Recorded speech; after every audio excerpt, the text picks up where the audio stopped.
I don't think I'm the only one who's seen these videos all across YouTube that say you're learning Japanese all wrong. They say you don't need any classes or textbooks or apps. All you got to do is just to listen a lot. Really? I decided that I'm gonna do an 8-week experiment to find out. So, can you really learn Japanese just by listening a lot? Let's find out in this video. Hi, if you're new here, my name is Yuki. I'm a lawyer and YouTuber based in Hong Kong. I'm also a language learning junkie, and lately I've been learning Japanese. I'm actually relatively new to Japanese. I started off using Pimsleur early last year, and since completing that, I've been looking for the next big thing to do to take my Japanese to the next level. I have definitely made some progress, but the gap between where I was and where I want to be is still quite daunting. So I was really curious when I heard that some adults actually became fluent in Japanese by lots and lots of listening only. Or rather, I couldn't believe it. I started learning English at the age of 3, and it took me like 10 years of formal education with reading and speaking and listening and writing, the whole suite of training to become somewhat proficient. But I don't think I can write this off before trying it for myself. So following the advice in Trenton's video, actually this one, I've decided to aim for 2 hours of Japanese audio input every single day for 8 weeks and see how far that would take me. I thought I'd talk a little bit about what the process looks like. To do audio input learning, you need good native audio sources, and for me, I relied mainly on 3 popular podcasts. They need no introduction. It's Akane Sensei's Nihongo Kyoshitsu, Yuyu Sensei's Yuyu no Nihongo Podcasto, and Leila Sensei's Bite-Sized Japanese. On the rare occasions when I actually sit down to do my audio input practice, I also watch the YouTube version of those podcasts that I've mentioned. And additionally, I also enjoyed Humi Sensei's Speak Japanese Naturally and Daily Japanese with Naoko.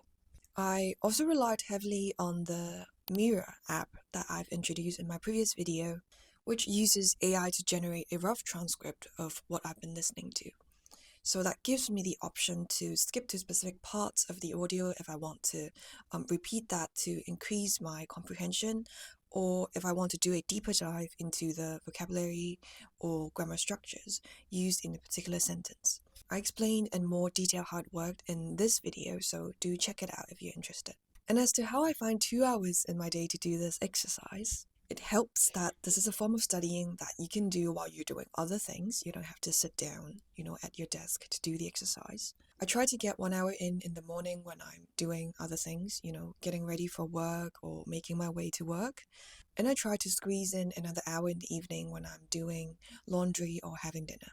Essentially, I had to take the time I had for listening to all other types of podcasts and replace that with this Japanese audio input learning. I kept a 1-page tracker of this project in my analog journal. Every day I managed to get my audio practice in. I will color the box representing that particular day in blue and also write down the length of time I spent on the practice and also the podcast episode I listened to that day. I'm not sure if you can see here, but there are many days when I don't actually hit the 2-hour target. Some days I do an hour and a half, some days I do 1 hour or even less than that. But setting the intention to aim for 2 hours per day made sure that I tried to do more when I could. And the results are in. So I'd like to start off reading some margin notes I've made in the course of this project. I wish I had made more of them, but here's what I got. After week 1, I wrote, begin to randomly think of Japanese words when at rest. After week 2, I said, find it harder to find time. Well, yes, we know your girl is doing her best. After week 5, I wrote, begin to think of Japanese words when speaking. For example, interesting equals omoshiroi. And after week 8, I wrote, some podcasts, especially videos, I can almost understand completely. To put the conclusion first, I am happy to report that I'm still nowhere near fluency after these 8 weeks.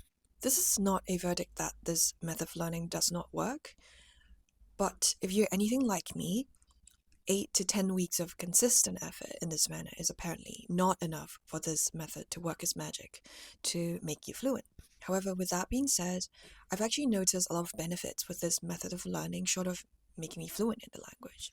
Number one, I have no more mental block against listening to Japanese at natural speed without captions or subtitles. Like many learners, listening to your target language at a natural speed without captions or subtitles can actually be quite a deflating experience. You know, you've worked hard, you've gone to all the classes, did all the homework, and when you sit down and listen to a native speaker speak your target language, you realize you don't understand any of that.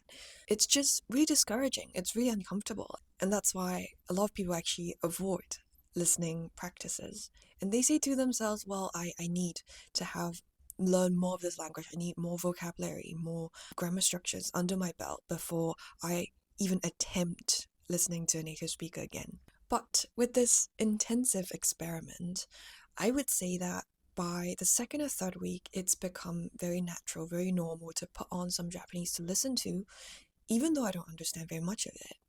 I guess it's also because I've set my bar extremely low. I didn't go in with the expectation that I would actually understand anything. The threshold for success is simply to put in the time and, put the audio on and try to listen to it. So, yes, whatever mental block there was against listening to Japanese at a natural speed is completely gone now. And number two, it goes without saying that I've noticed that my listening ability has improved quite a lot. From my rough estimate, I would say my listening comprehension has increased from 5% to about 30% on average. Some content, like I said in my earlier remark, in my margin notes, I could almost understand completely. And on more unfamiliar topics, I could understand less than 30%, of course. But on average, I feel like my listening comprehension has jumped quite significantly. I think this is both a result of increased vocabulary and also the ability to distinguish word clusters. In other words, I got used to listening to sounds that belong together.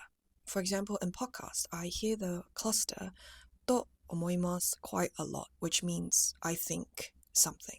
So I recognize と思います as one cluster and whatever that comes before it as the keyword or subject of that phrase. Gradually, I can identify the new words that I don't actually know from one long chain of sounds, which is actually a big step. Number three, I have noticed for the first time in my experience learning any foreign languages that listening is actually my strongest skill now. I remember going to formal French classes. I understood all the grammar points, my pronunciation was reasonably good, but when I sit down and listen to native speakers speak, I didn't understand a thing. French spoken at a natural speed just felt impossible to understand, even though I could probably understand a written transcript of it. But with this intensive listening practice, I've actually noticed that it's become more comfortable for me to listen to Japanese rather than reading it or speaking it. And this is a huge surprise to me because it's never happened. And number four, as a result of listening to lots of podcast episodes, I have absorbed some vocabulary items and grammar structures almost purely by osmosis. Just to name a few, I've written down a few here where I realize I understand them without actually actively trying to learn them. 一生懸命、人間関係、私の彼氏、ちゃんとやる。本当にびっくりしました。本当に辛いですね。どんな仕事も大変だと思います。目標は何ですか? And because I've learned these words and phrases in context, I have an intuitive understanding of how to use them, how they work. And I can be sure that this is the way a native speaker would use this word or phrase in this context, because this is exactly where I've learned it. I also don't have to fiddle to get the pitch accent right because the context and the pronunciation is just one big thing that I've absorbed in one go. And that is something you don't get if you're learning vocabulary from a vocabulary book, for example. And number five, this is not exactly a benefit, but it's an observation that I have with this method of learning. Strangely, I found that my speaking skills seem to have regressed.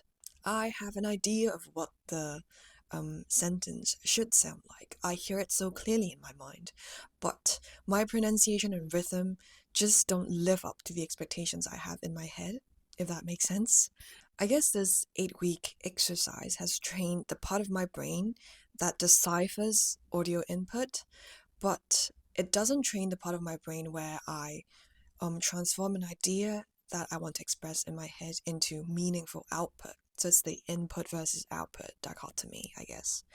And that part of the output muscles have become a little bit detrained while I'm doing this experiment, because this has been my main form of learning in the past 8 to 10 weeks, and I haven't been doing a lot of output exercise at all. All in all, I think this method is excellent for increasing your level of comfort listening to Japanese, and also increasing your range of vocabulary and grammar structures. I personally would not rely on this method exclusively to get me to fluency. For me, this is input learning, and I definitely need to incorporate some output learning to have any hope of reaching fluency. Because listening and speaking, to me, are still two distinct skills, even though they're interrelated. But I would highly, highly recommend busy people to try this method. This is learning that you can do in otherwise dead time, when I'm putting my makeup on and getting ready for work. I can't actually do very much else other than, listen to something. And I might as well transform that into my Japanese learning time. And I also highly recommend that you aim for the 2 hours that Trenton recommended at least, which sounds like a ridiculous amount of time when, you understand maybe 5% of the material at first. But the progress does stack up that much more quickly than if you were to aim for, say, 5 minutes or 10 minutes a day. And aiming for 2 hours almost gives you a immersion light experience, because you're spending something like 10%, 12% of your waking time actually being immersed in your target language and trying to understand as much of it as you can. For me, I had to replace all the discretionary time I had listening to other types of content with this Japanese content, and hence it almost gives you a quasi immersion experience. So that's a wrap for my review of my 8-week experiment with learning with Japanese audio input only. And going forward, obviously I'll continue with my Japanese learning, but I think I will shift my focus a little bit more towards the output side and see how that works. So stay tuned, watch your space, and I'll see you in the next video. じゃあまたね。